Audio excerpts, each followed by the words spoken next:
छत्तीसगढ़ के दंतेवाड़ा पुलिस के द्वारा चलाए जा रहे नक्सलियों के खिलाफ लोन वर्राटू अभियान है, जिसमें मुख्यधारा से भटके हुए नक्सली किसी भी थाने अथवा कैंपों में जाकर आत्मसमर्पण कर सकते हैं। इस अभियान की शुरुआत जून 2020 से की गई थी। नक्सल उन्मूलन अभियान के तहत दंतेवाड़ा के विभिन्न ग्रामों के व्यक्ति जो प्रतिबंधित नक्सली संगठन में सक्रिय हैं, उन्हें आत्मसमर्पण कर सम्मान पूर्वक जीवन यापन करने के लिए थाना कैंपों एवं ग्राम पंचायतों में संबंधित क्षेत्र के सक्रिय माओवादियों के नाम चस्पा कर नक्सली संगठनों में सक्रिय माओवादियों से आत्मसमर्पण कर सम्मान पूर्वक जीवन यापन करने के लिए लगातार अपील की जा रही है। इस घर वापस आइए अभियान से प्रभावित होकर अब तक लगातार नक्सली आत्मसमर्पण कर रहे हैं। अभियान की शुरुआत से अब तक 590 से ज्यादा नक्सलियों ने आत्मसमर्पण किया है। इनमें से 151 नक्सलियों पर इनाम भी शासन के द्वारा घोषित था। दरअसल जब से इस अभियान की शुरुआत हुई है, इसमें प्रशासन को काफी सफलता मिली है। ऐसे कई बड़े नक्सली कैडर हैं जिन्होंने नक्सल नीति के खोखली विचारधारा से तंग आकर समर्पण किया है। कई ऐसे दंपत्ति हैं जिन्होंने पुलिस कप्तान के समक्ष समर्पण किया है। आज जिस शासन द्वारा समर्पण नीति के तहत समर्पित नक्सलियों को मुख्य मार्ग से जोड़ने पर रोजगार मुहैया करवाई जा रही है। देखिए, लोन वर्राटू का जो मतलब होता है, ये गोंडी भाषा का शब्द है जिसका मतलब है घर वापसी। और ये जो कार्यक्रम है, इसकी शुरुआत तत्कालीन एसपी डॉक्टर अभिषेक पल्लव के द्वारा की गई थी। और ये एक ऐसा कार्यक्रम है जो कि जनता को, जो कि दिग्भ्रमित हो चुकी है, चाहे डर के कारण, चाहे वसूली के कारण, चाहे हिंसा के भय के कारण, नक्सलियों के द्वारा जो हमारे क्षेत्र की बुरी भली जनता है उसको उपयोग किया जाता है, उसका शोषण किया जाता है अपने कामों के लिए। और उस जनता को वापस मुख्य धारा में जोड़ने का जो कार्यक्रम है उसका नाम लोन वर्राटू है। मुझे आपको बताते हुए हर्ष हो रहा है कि लगभग 600 से अधिक हमारे जो भाई और बहन हैं, उन्होंने इस कार्यक्रम के अंतर्गत हिंसा का राह छोड़ के विकास की नीति को अपनाया है। और इनमें से लगभग 110 से अधिक ऐसे हमारे भाई हैं जो जिनके ऊपर शासन के द्वारा इनाम भी घोषित था। एक और जो महत्वपूर्ण बात है वो ये है कि लोन वर्राटू के अंदर सिर्फ दंतेवाड़ा में जो कार्यरत नक्सली हैं वो केवल आत्मसमर्पण नहीं कर रहे हैं, परंतु जो हमारे आसपास के ज़िले हैं, चाहे वो सुकमा हो, चाहे वो बीजापुर हो, चाहे वो नारायणपुर हो, और चाहे वो उड़ीसा राज्य में जो नक्सली हैं वो सब भी छोड़ के आए हैं। और ये एक समग्र कार्यक्रम है। समग्र कार्यक्रम इस तरीके से कि हम सिर्फ उनको नौकरी या उनका पुनर्वास जो होता है, वो जितनी भी सुविधाएं हैं शासन के द्वारा उनको प्रदान की जा रही हैं। मैं पुनः आपके माध्यम से, आपके चैनल, अपने मीडिया बंधुओं के माध्यम से फिर से अपने सभी उन भाइयों और बहनों से अपील करना चाहूँगा जो कि हिंसा के मार्ग पे चल रहे हैं कि वो भी लोन वर्राटू कार्यक्रम के अंतर्गत शासन द्वारा प्रदत्त सभी सुविधाओं का लाभ लें, हिंसा छोड़ें और शांति की राह अपनाएं। जय हिंद। मेरा नाम महादेव मरकम सर, बड़े गुड्रा का रहने वाला। मैं 2015 से नक्सली से संगठन में जुड़ा हूँ। 2015 से? उस समय समय पढ़ते पढ़ते मेरे को मोटिवेशन किए नक्सल ने। मोटिवेशन करके मेरे को उधर मतलब ऐसी मोटिवेशन करके उधर ले गया मेरे को नक्सली में। कौन से हथियार पकड़ते थे वहाँ पे? शहीद डोकरा के साथ एक डोकरा था। हाँ। उसके साथ डायरेक्ट से गनमैन दिया मेरे को। गनमैन? हाँ, उसके साथ AK-47 पकड़ के घूम रहा था ऐसा जी। उस समय वो रहते भी, और उसके साथ भी कंप्यूटर में प्रेस विज्ञप्ति थे, उसके साथ प्रेस विज्ञप्ति छापते थे नक्सलियों का। नक्सलियों के साथ वो पोस्टर, बैनर, क्या क्या टाइपिंग करना, प्रिंट आउट निकालना, वही काम था। और 2020 में सिटपुट घटना होता था, मुठभेड़ भी उस समय भी मैं शामिल था। वो माटेन गाँव में, गोंडरास गाँव में, माटेन गाँव में सही लोग मार गए, वहाँ पे था मैं भी। और गोंडरास भी, वहाँ तक भी बहुत सारा पुलिस लोग घेराव किए थे, लेकिन वहाँ से फिर बार बच गया हम लोग। बस के फिर 2020 में मलकानगिरी समर्पण किया सर। मलकानगिरी उड़ीसा राज्य में।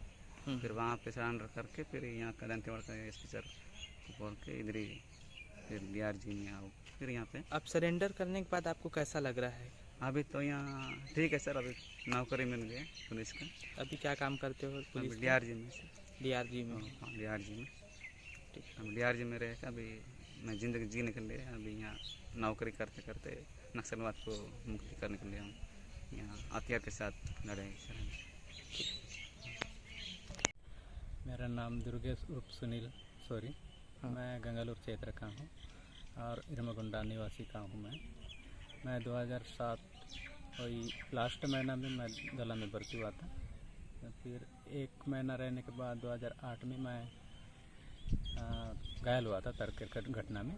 वहाँ क्या हुआ था तर्केट घटना में? मुठभेड़ हुआ था पुलिस के साथ? पुलिस के साथ मुठभेड़ हुआ था। वहाँ पर 6 पुलिस भी मारे गए हैं और हथियार भी हम उठा के ले गए हैं और अपने साथी भी नक्सलियों भी 6 लोग मारे गए हैं इधर उधर बराबर। और वहाँ से मैं भी घायल हुआ था, मुझे भी साथी लोग उठा के लेके गए और उसके बाद मेरा इलाज भी बहुत 1-1.5 साल तक चला है, लेकिन यहाँ ठीक नहीं हो रहा था।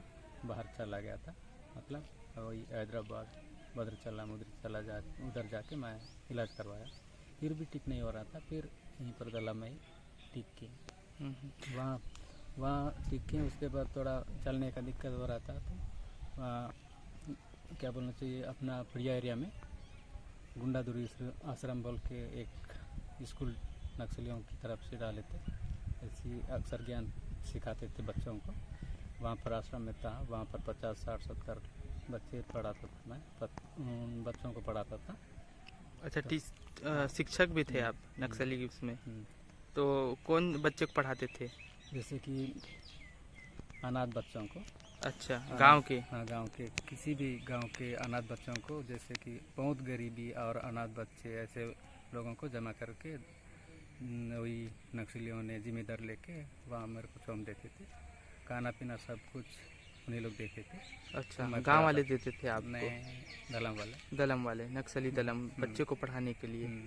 पैसा वगैरह सब, कपड़ा लत्ता सब दलम वाले देते थे। वो बच्चों को सभी तेल साबुन सब मैं पढ़ाता था और अपने विचार से उनको अक्षर ज्ञान पढ़ाकर उसके 5वीं तक पढ़ा के उसके बाद अपना मन से बाहर जाके सरकार में जाके पढ़ाई करना है तो करो, नहीं तो फिर अपना मर्जी से छोड़ना है तो छोड़ो, नहीं तो फिर दला में जाना चाहते हो तो जाओ, ऐसा बोल के मैं छोड़ता था। तो कई लोग वहाँ पढ़ाई करके ऐसे अपने सरकार स्कूल में आके कॉलेज वगैरह अभी कर रहे हैं और दला में जाके भी बाकी लोग बड़े लोगों के साथ हैं। तो सरेंडर कब किया और क्यों किया आप? मैं सरेंडर 2020 में किया हूँ, दिसंबर 10 तारीख। अभी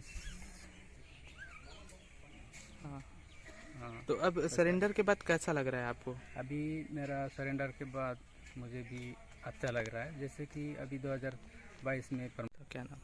रुद्रा सोडी। नक्सल संगठन में मैं बचपन से 2013 से वहाँ जाके भर्ती हो गया। हाँ। 9 साल वहाँ काम किया नक्सली में अंदर। कौन से एरिया में काम करते थे आप? कटे का आइलैंड में काम करता था। पहले पीएल में था और 2018 में एलजेस कमांडर में जिम्मेदारी दे दी, वहाँ पर था।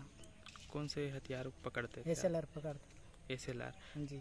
किन बड़ी नक्सलियों के साथ काम कर चुके हैं आप? मैं देवा चैतू साकेत उदय के साथ भी मिलता था, उनके साथ काम करता था।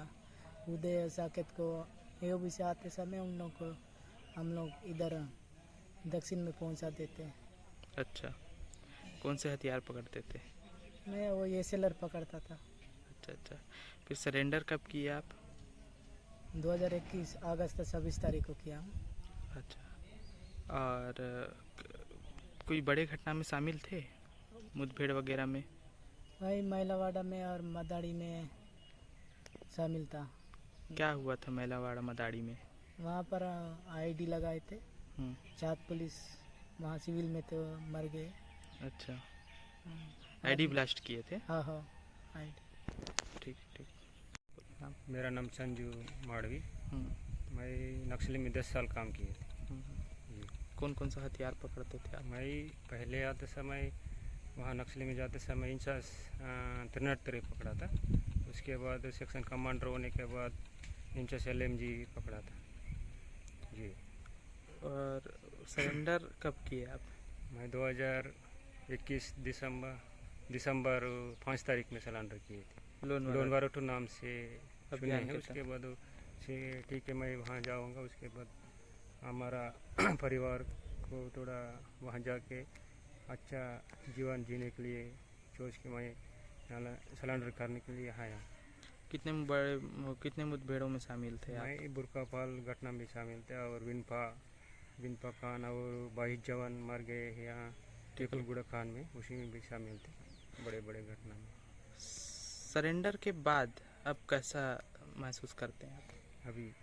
अभी ठीक है। हम लोग यहाँ आते समय अभी हम लोग वहाँ रहते समय धूप और बारिश सब घूमते समय बहुत तकलीफ होता था।